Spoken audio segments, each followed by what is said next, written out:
Good morning students. कल मैंने आपको पाठ 3 की प्रारंभिक बातें बताई थी। अब आगे बढ़ते हैं और आज हम पढ़ेंगे मिश्रण के प्रकार।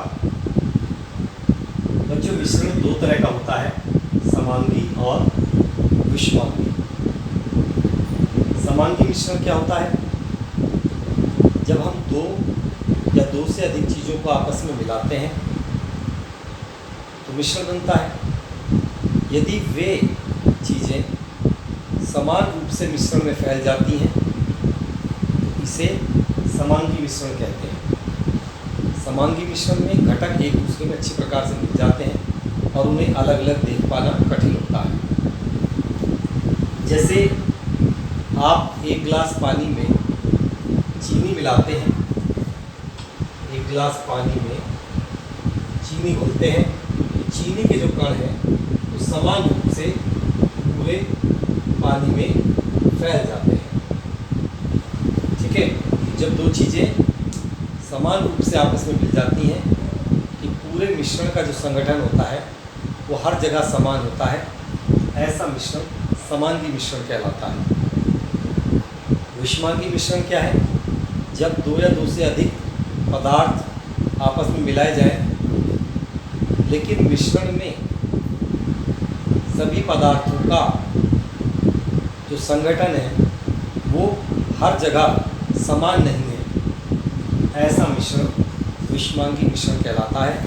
जैसे एक गिलास पानी में आपने बालू रेत डाल दिया, बालू रेत नीचे बैठ जाएगा तो ये पूरी तरीके से इसमें नहीं मिला, अलग अलग दिखाई दे रहा है पानी और बालू रेत। ऐसा मिश्रण जो होता है विषमांगी मिश्रण होता है। एक बार फिर सुन लीजिए, समांगी मिश्रण क्या है? ऐसे मिश्रण जिनमें दो या दो से अधिक अवयव उपस्थित रहते हैं किंतु उन्हें अलग अलग नहीं देखा जा सकता, समांगी मिश्रण कहलाता है। समांगी मिश्रण में घटक समान रूप से आपस में मिल जाते हैं। विषमांगी मिश्रण क्या होता है? जब दो या दो से अधिक ठोस पदार्थ आपस में इस प्रकार मिलाए जाते हैं कि उन्हें अलग अलग मिश्रण में देखा जा सकता है और ऐसा मिश्रण विषमांगी मिश्रण कहलाता है। ठीक है, अब आता है मिश्रण के गुण। मिश्रण के क्या गुण होते हैं? मिश्रण का पहला गुण तो यह है कि मिश्रण में जब आप वस्तुओं को मिलाते हैं, पदार्थों को मिलाते हैं तो किसी भी अनुपात में मिला सकते हैं। इसे एक गिलास पानी में आप 1 चम्मच चीनी मिलाइए या 1 से ज़्यादा चम्मच चीनी मिलाइए, कोई फर्क नहीं पड़ेगा। इसके बाद आता है दूसरा गुण। पहला गुण मैंने बताया कि मिश्रण के जो घटक होते हैं उन्हें आप किसी भी अनुपात में मिला सकते हैं। नंबर दूसरा, मिश्रण अपने घटकों के गुण प्रदर्शित करता है। मिश्रण में जो जो घटक होते हैं वो उनके गुण प्रदर्शित करता है। जैसे नमक और चीनी को पीस कर आपने मिलाया और जब आप चखेंगे तो मिश्रण आपको नमकीन भी लगेगा और मीठा भी लगेगा, क्योंकि उसमें दो ही तरह के घटक हैं, नमकीन और मीठा।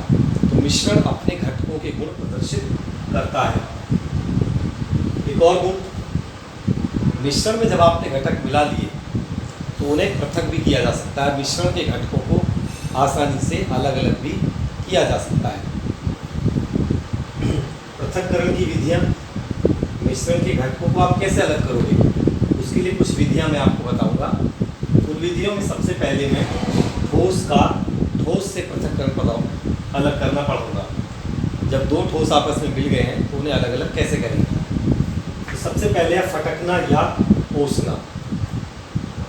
फटकने के लिए ग्रामीण क्षेत्रों में छाछ का प्रयोग करते हैं। जैसे गेहूं में अगर भूसा मिल गया है तो ऐसे मिश्रण को आप छाछ में लेकर जब ऊपर नीचे उछालते हैं तो गेहूं के कण भारी होते हैं, वो जल्दी नीचे आ जाते हैं और बालू के जो कण, उसके भूसा के जो कण होते हैं, भूस के जो कण होते हैं वो उससे हल्का होने के कारण अलग हो जाते हैं, उन्हें अलग कर दिया जाता है। या इससे भी आसान है कि जब हवा चल रही है तो जो गेहूं के कण हैं, गेहूं में जब भूसा मिला हुआ उसे ऊपर से गिराते हैं तो जो गेहूं के कण है वो भारी है, सीधे नीचे आते हैं, लेकिन जो भूसे के कण हैं वो हल्के होते हैं और हवा में बहकर गेहूँ से अलग हो जाते हैं। इस क्रिया को फटकना या ओसना कहते हैं। इसके बाद आता है थ्रेसिंग। थ्रेसिंग में भी आपने देखा होगा, कई बार हम फसल को काटते हैं और खेत में उसे सूखने के लिए छोड़ देते हैं। उसके बाद सूखी हुई फसल को, जैसे धान है या दालें हैं, अरहर की दाल है, उस सूखी हुई फसल को पत्थर या फिर लकड़ी के पटरे पर बार बार पीटते हैं। पीटने से क्या होता है कि जो धान या दाल के जो कण हैं वो जब गति में आते हैं और पटकते हैं तो वो उससे अलग हो जाते हैं। इस घटना को हम थ्रेसिंग कहते हैं। इसके बाद आता है बीनना। बहुत सरल तरीका है। जैसे आप लोग चावल खरीद के लाते हैं या दाल खरीद के लाते हैं, तो उसे एक बड़े से बर्तन में करके और थोड़ा थोड़ा देखते हैं कहीं इसमें कोई अनावश्यक पदार्थ जैसे कंकड़ पत्थर आदि तो नहीं है, और हाथ से उठा के उसे अलग कर देते हैं। तो ये विधि है आपकी बीनना। इसके बाद है चालना। चालना बिल्कुल वैसा ही है जैसे आप आटे को छलनी में छानते हैं। तो जो बारीक कण होते हैं आटे के वो तो छलनी से निकल जाते हैं, लेकिन जो मोटे कण होते हैं वो छलनी में ऊपर ही रह जाते हैं। तो इस विधि को हम चालना कहते हैं। जैसे कभी कभी आपने देखा होगा कि जब कोई मकान बन रहा होता है तो उसमें जो बालू रेत होता है उसे छाना जाता है चलने के द्वारा। बालू रेत को चलने में ऊपर डालते हैं तो जो बालू रेत के बारीक कण हैं वो तो चलने से निकल जाते हैं, और जो उसमें कंकड़ पत्थर मोटे मोटे होते हैं वो ऊपर ही रह जाते हैं। तो इस विधि को हम चालना विधि कहते हैं। इसके बाद आता है ऊर्ध्वपातन विधि। इस विधि को अच्छे से समझिए क्या होती है। देखो बच्चों, आप ये जानते हैं कि जो ठोस होता है जब हम उसको गर्म करते हैं तो वो द्रव में बदलता है। जैसे आइस है, बर्फ़ है, बर्फ़ को गर्म करोगे पानी बदलेगी, और अगर द्रव को गर्म करते हैं तो वो गैस में बदलता है। ठीक है, ठोस का द्रव में बदलना गलन कहलाता है, और द्रव का गैस में बदलना वाष्पन कहलाता है, या पतन भी कह सकते हैं। द्रव का गैस में बदलना, उबलता है तो पतन। अब इसके बाद कभी कभी कुछ ठोस ऐसे होते हैं कि जब उन्हें गर्म करते हैं तो वो द्रव में न बदलकर सीधे गैस में बदल जाते हैं। कुछ ठोस गर्म करने पर द्रव में न बदलकर सीधे गैस में बदल जाते हैं। ऐसे ठोसों को हम ऊर्ध्वपातज ठोस कहते हैं, और उनका शोधन हम ऊर्ध्वपातन विधि से करते हैं। कैसे करते हैं थोड़ा चित्र द्वारा समझाता हूँ। एक चीनी मिट्टी की प्याली लें और उसमें अशुद्ध ठोस रख लें, और इसके ऊपर चीनी मिट्टी की प्याली के ऊपर एक फनल या कीप रख दें, और कीप का जो ऊपरी सिरा है उसे गीली रुई से बंद कर दें। अब इसे स्टैंड पर रखें और बर्नर की सहायता से गर्म करें।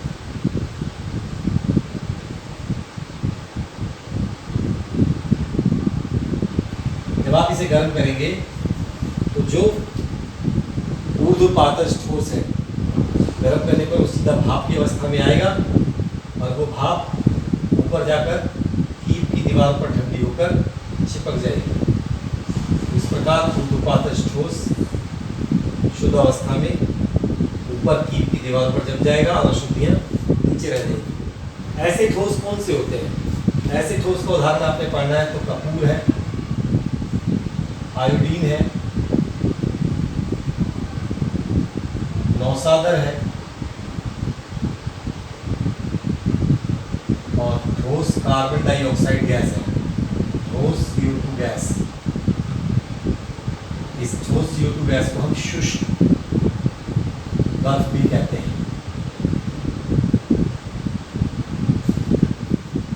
तो इस प्रकार बच्चों मैंने आपको ठोस को ठोस से कैसे पृथक करते हैं उसकी 5 विधियां आज आपको पढ़ाई हैं। मिश्रण पढ़ाए 2 प्रकार के होते हैं, समांगी और विषमांगी। मिश्रण के गुण भी मैंने आपको पढ़ाए हैं। तो बच्चों ये जो मैंने आपको पढ़ाया है इस वीडियो को आप 2-3 बार अगर देखेंगे तो ये आपके समझ में आ जाएगा कि मैंने आपको क्या क्या बताया है। वीडियो को एक बार नहीं बल्कि 2-3 बार देखें। और अगर कोई भी समस्या है फिर भी समझ में नहीं आता है तो मुझे क्लास के समय में टाइप करके या माइक पर बोलकर आप मुझसे पूछ सकते हैं। तो आज की क्लास बच्चों में आपको इतना ही पढ़ाऊँगा। धन्यवाद।